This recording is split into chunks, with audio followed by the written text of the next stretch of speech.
Salut tout le monde, c'est Guillaume, votre coach, et aujourd'hui on se retrouve dans une nouvelle vidéo. Donc une vidéo où on va voir ensemble 5 idées reçues. Donc ça va être une vidéo en deux parties. Dans cette première partie, on va voir 5 idées reçues. Donc avant de commencer, je préfère préciser, je ne m'adresse pas aux pros, je ne m'adresse pas aux préparateurs, aux coachs. Ici, je m'adresse aux adhérents, donc que ce soit des amateurs, des débutantes, des personnes qui sont passionnées de musculation. Parce que très souvent, on peut retrouver donc ces idées reçues, et c'est pourquoi j'ai décidé de faire cette vidéo. Donc on va voir ces 5 points dans l'ordre. Aussi, je tiens à préciser, je ne suis pas là pour réciter un texte Wikipédia. Ce que je vais vous dire, c'est mon expérience, avec le temps, ce que j'ai pu apprendre, ce qui marche sur mes élèves. Donc voilà, je ne suis pas là pour vous réciter quelque chose de préécrit. J'ai pas préparé de texte, donc c'est comme si vous étiez avec moi et qu'on avait une discussion et que je vous expliquais point par point donc ces idées reçues et pourquoi elles sont fausses. Alors, on va commencer. Donc dans un premier temps, une idée reçue qui persiste encore et toujours, je le vois, parce que sur mes réseaux, par exemple sur Instagram, on me pose souvent des questions de ce type. Donc c'est, tiens coach, donne-moi des exercices minceurs. Donc des exercices de musculation minceur, ça n'existe pas. La musculation, c'est fait pour se muscler. C'est pas parce que vous allez faire par exemple des squats à gogo que vous allez perdre des cuisses et des fesses. Aussi un autre exemple, c'est pas parce que je vais vous dire tu vas faire tel ou tel exercice que tu vas devenir mince. Non. Si vous voulez devenir mince, si votre objectif c'est un objectif de minceur, donc dans ce cas-là, il faudra revoir votre nutrition et votre entraînement donc en musculation. Mais il n'y aura pas un exercice miracle pour vous faire devenir mince. Ça sera un ensemble d'exercices qui constituera votre séance, qui vous fera devenir mince avec une alimentation bien sûr qui est adaptée à votre objectif.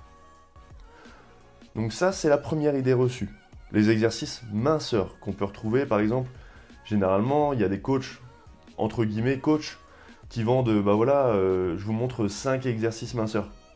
Non, c'est pas des exercices minceurs, c'est simplement des exercices donc cardio ou des exercices de musculation, mais c'est en aucun cas des exercices minceurs. Donc voilà, avec ce premier point qui était plutôt rapide. Un second point. Donc pareil, toujours dans la perte de poids, plus particulièrement la sèche. Donc là, plutôt pour les mecs qui font de la musculation, ou les femmes qui veulent avoir les abdos apparents par exemple, on leur dit souvent, si vous voulez sécher, faites des séries longues. C'est totalement faux. En fait, en faisant des séries longues, vous allez travailler votre endurance musculaire, mais vous n'allez pas du tout sécher davantage en faisant des séries longues. Après, tout dépend de votre entraînement. Il n'y a pas de recette miracle. Par exemple, je peux très bien faire prendre de la masse à quelqu'un en faisant des séries de 20 à 30 répétitions, et je peux faire mincir quelqu'un, bien sûr avec l'alimentation adaptée à côté, en faisant des séries de 8 à 12 répétitions. Ça pose aucun souci. Donc, les séries longues ne vous font pas sécher. Les séries longues vous permettent d'apporter une intensité. Donc vous pouvez très bien faire des séries longues en prise de masse pour prendre du muscle. Donc c'est pas ces séries longues qui vont vous faire sécher. Les séries longues, on l'a compris, elles sont pas là pour les gens qui veulent sécher. Elles sont simplement là pour varier donc d'entraînement. Si vous variez votre technique d'entraînement, vos répétitions, donc c'est une technique d'intensité que vous pouvez utiliser quotidiennement. Donc c'est pas ça qui vous fera perdre du poids ou perdre du gras. Après, c'est une idée reçue qu'on peut retrouver donc les séries longues pour sécher, donc perdre du gras. C'est parce que les compétiteurs, donc ceux qui font du culturisme, font des séries longues en fin de préparation, mais c'est pas du tout pour sécher davantage, c'est simplement qu'ils n'ont plus la force de soulever des charges lourdes, alors que normalement, même en sèche, on devrait être capable de continuer à avoir des bonnes charges de travail, donc une bonne intensité de travail, mais pour éviter de se blesser, et donc aller jusqu'à la compétition, ils font des séries plus légères, ils abaissent l'intensité et le rythme d'entraînement, et de cette façon, ils peuvent arriver tranquillement à leur compétition. Mais ce n'est pas les séries longues qui vous font perdre du gras. Ensuite, donc une autre idée reçue, qu'on entend très très souvent, des exercices pour la largeur du dos, et des exercices pour l'épaisseur du dos. Donc ça, je vous le dis, vous pouvez l'oublier tout de suite. Donc quel que soit le tirage, vous allez travailler votre grand dorsal de la même façon. Donc simplement, vous allez l'étirer davantage, vous allez le contracter davantage, mais en aucun cas, il existe des exercices pour devenir large, ou alors des exercices pour devenir épais. Donc tout dépend de votre morphologie à la base. Par exemple, je prends mon cas, j'ai les clavicules larges, donc le fait que j'ai les clavicules larges, je vais avoir tendance à avoir le dos large. Mais ça, même sans musculation, c'est ma génétique. Alors vous allez prendre quelqu'un avec des clavicules courtes, il va pas avoir un dos large, mais généralement, celui qui a les clavicules courtes, il va avoir un dos très épais parce que ses trapèzes et son grand dorsal seront très développés, mais pas en largeur. Donc, oubliez les exercices largeur et épaisseur, ça n'existe pas. Par contre, vous voyez, je vais prendre un exemple. Je vois par exemple en salle des mecs qui tirent, donc sur le tirage, mais large. À part se blesser, se faire mal aux épaules, je vois pas l'intérêt. Surtout que le grand dorsal, il s'étire au maximum le bras en haut et il se contracte au maximum le bras derrière le corps. Donc pour faire simple, si vous tirez large, voilà, je prends tout l'écran carrément, je tire large et je fais ça. Donc déjà ma contraction elle n'est pas optimale parce que la contraction optimale, elle est ici. Donc là je suis là et quand je contracte, hop, je suis ici. Donc une contraction vraiment moindre, alors que normalement, la contraction, hop, ici, pour avoir une contraction maximale. Donc vous voyez, moi j'aime bien par exemple sur le tirage large poitrine, prendre pas trop large, hop, un peu plus large que les épaules, tirer et contracter derrière. Hop, on tire en haut, comme ça on est bien étiré, vous voyez, hop, et je contracte. Et un de mes exercices préférés pour le dos, je vous le donne, c'est le tirage vertical en prise supination. Donc les mains en supination, en haut, de cette façon l'étirement est maximal et la contraction pareil. Vous pouvez avoir vraiment une contraction maximale. Donc vous l'avez compris, les exercices largeur et épaisseur, on oublie. Et pour reprendre l'exemple, parce que là j'ai parlé des tirages verticaux, mais par exemple sur le tirage horizontal, donc c'est l'exercice où on dit qu'il fait prendre de l'épaisseur, mais pas du tout. Le tirage horizontal, il va étirer le grand dorsal, hop, et le contracter, au même titre qu'un tirage vertical. Simplement, on a tendance à dire que le tirage horizontal fait de l'épaisseur, parce que vous allez contracter vos trapèzes, hop, en tirant. Mais ce que je conseille d'ailleurs à tous mes élèves, c'est que même sur un tirage vertical, il faut tout le temps contracter ses trapèzes. Il ne faut jamais relâcher ses épaules. Donc vous voyez, quand vous faites un tirage vertical, hop, vos trapèzes, ils sont bien contractés. Je ne relâche pas totalement mes épaules. Et de cette façon, protégez vos épaules en plus. Donc ça, les exercices largeur, épaisseur, on oublie. Ensuite, une autre idée reçue. Le cardio, ça fait maigrir. Donc là, ça va faire parler beaucoup, je pense. Mais non, le cardio ne vous fait pas maigrir. Le cardio, c'est un allié de la perte de poids, bien sûr. Mais avant toute chose, si vous voulez perdre du poids et perdre du gras, il faudra revoir votre alimentation. Le cardio viendra s'inclure à ça. Donc c'est un allié de la perte de poids. Je vous explique, pour faire simple. De par mon expérience, j'ai travaillé un peu plus de 2 ans en salle de musculation. Et je peux vous le dire, il n'y a même pas besoin d'études. J'ai même pas besoin d'études pour vous le dire. Les personnes viennent s'inscrire, elles veulent perdre du poids. Donc très bien, elles se mettent au cardio.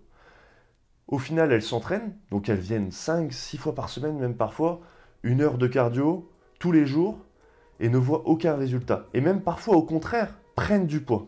Et je vais vous expliquer pourquoi, c'est très simple. Les gens se disent, voilà, je brûle des calories sur un tapis, donc je peux manger comme d'habitude. Vu que je brûle des calories, je vais perdre du poids. Alors que non, le corps est bien plus intelligent que ça. Si vous faites du cardio, donc très répété, très souvent la même chose, votre corps saura exactement qu'est-ce que vous allez faire. Et saura exactement comment ne pas brûler vos calories. Parce qu'il ne faut pas l'oublier, le corps, il est là pour survivre. Donc dès qu'il peut, il se met en état de survie. Donc c'est pas en faisant du cardio que vous allez perdre du gras. Pourquoi je vous ai dit que certaines personnes prennent du poids même? Parce que c'est un engrenage en fait. Les gens viennent s'inscrire en salle, font beaucoup de cardio, se dépensent, et donc se disent, tiens, je fais un repas, bah, je peux me permettre ce dessert parce que je fais du cardio.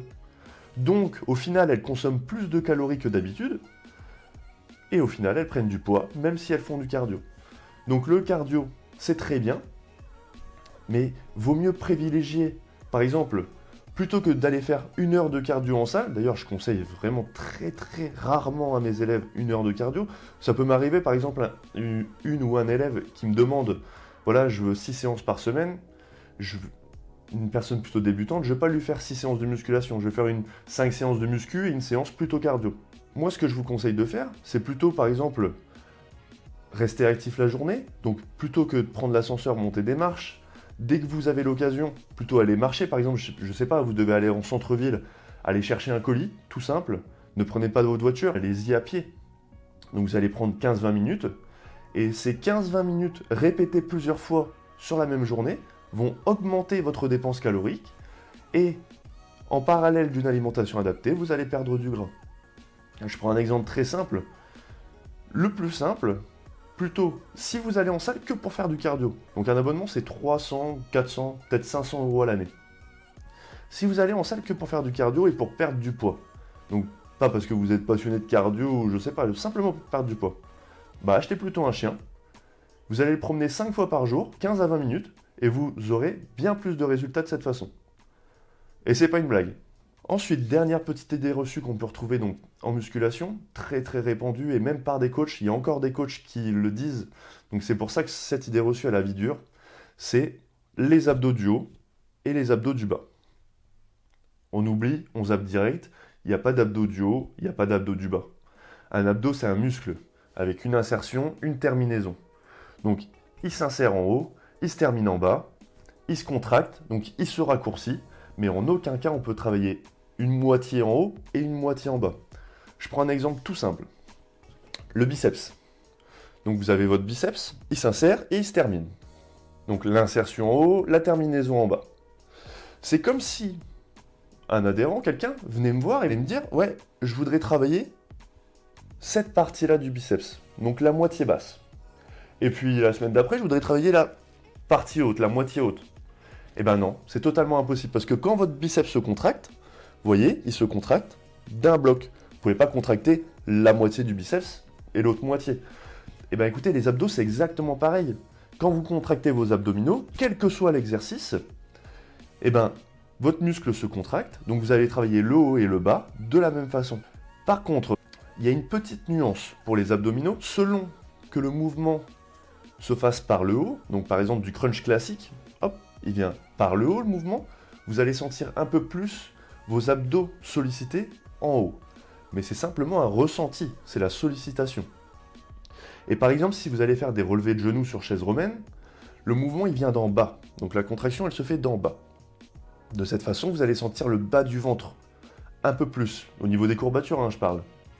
Mais en aucun cas, ce n'est pas parce que vous avez plus mal en bas que le haut n'a pas travaillé. C'est simplement que le mouvement, du fait qu'il vienne d'en bas, le ressenti est plus important sur la partie donc, qui se termine en bas, mais le travail est égal en haut et en bas. Donc que ça soit sur les relevés de genoux ou alors sur les crunchs qui viennent d'en haut, vos abdominaux travaillent de la même façon. Donc voilà, c'était les 5 premières idées reçues dont je voulais vous parler sur cette vidéo. On se retrouve très vite dans une seconde partie. J'espère que cette vidéo vous plaira. Si elle vous a plu, n'hésitez pas à vous abonner à ma chaîne, à mettre un pouce bleu et à bientôt.